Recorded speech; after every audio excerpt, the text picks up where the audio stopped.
Hey guys, hope you guys are all having a good Friday afternoon. This is not going to be a very long video at all. I was just trying to give you guys some updates on Terry. From the last video, I didn't receive any mail from him. On Saturday morning, he had called me and he had asked me to call up to the prison and get him in confinement because he was attacked on Friday evening. I can't remember when the last video was that I uploaded, but if that's not what I talked about in the last one, that's kind of what happened that landed him back in confinement. He sent me a letter today. He wrote it on that Saturday, but he didn't, the postmark on it's got from 2 days ago. So that just tells me that they held on to his mail before they got it sent out to, for me to get it today. It's a 10-page long letter. He is talking about just all kinds of stuff that's going on there. It's absolutely crazy, y'all. He's gave me some contact information for Tallahassee. I wanted to reach out to them first, but then I stopped myself and said, let me just continue to climb this ladder.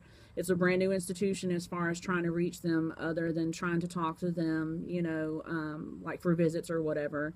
So I got off of work and I came home and I got the letter and I sat down and read it word for word. I mean, there's so much. That's the longest letter he's written me in a long, long time.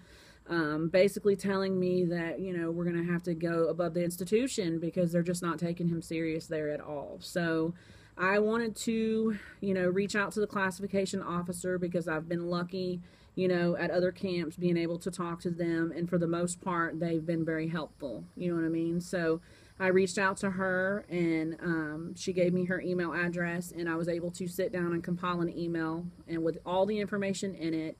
And I'm just trusting and praying that she's going to do the right thing and they're going to take these things that I've brought, as far as her attention serious, and they will go ahead and transfer him out of there. He did say there's a protective management wing that is there.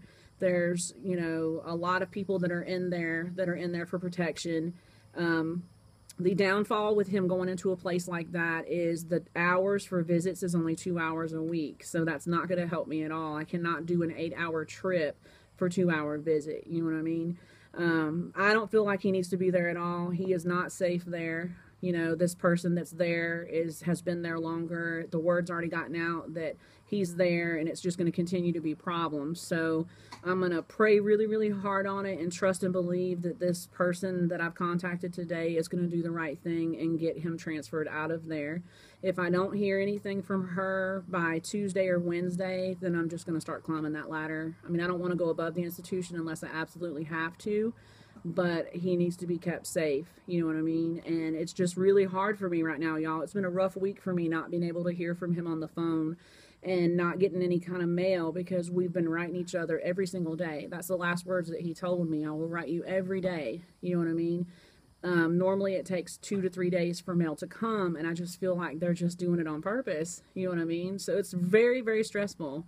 I'm very glad that I did get the letter today, and I'll go from there. Hopefully we can get, the ball's rolling as far as I'm concerned. Right now I just pray to God that, he puts his hand in this and he touches it and he's able to get him transferred from this camp because he's just not safe there, y'all. He's truly not safe at this place. And I tried to bring everything that I could to the table, you know what I mean? Every bit of information I've ever gotten from him, from every other camp that's led up to these things happening, he's just not safe there, not at all. Other than that, I haven't really had time to do any projects or anything. My main focus has just been trying to, go back through some of his old letters and get all the information that I could, start compiling it, getting all of my emails. That's the thing that you want to remember when you're in a situation like this. Document everything and make sure that you have a timeline, a paper trail, because it's important.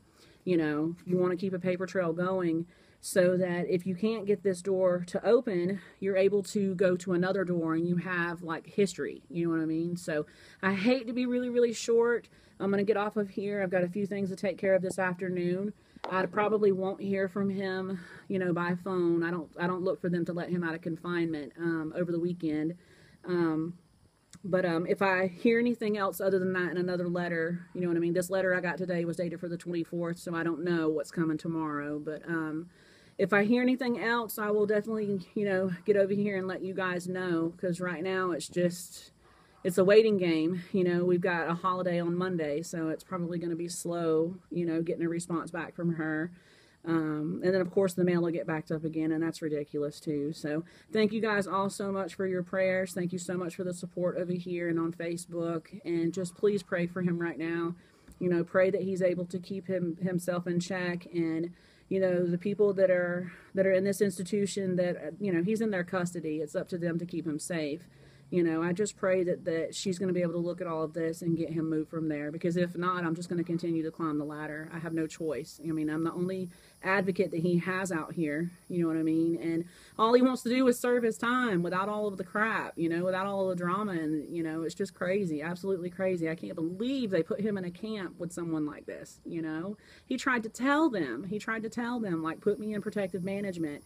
And something has to happen for them to, you know, put him in there. You know what I mean? So, I feel like I'm rambling, so I'm going to get off of here, guys. Just want to let you guys know what was going on, and I will update y'all as I get the information. Thanks so much for being a part of the channel. I'll see you guys on Facebook. Love you guys. Talk to you later. Bye.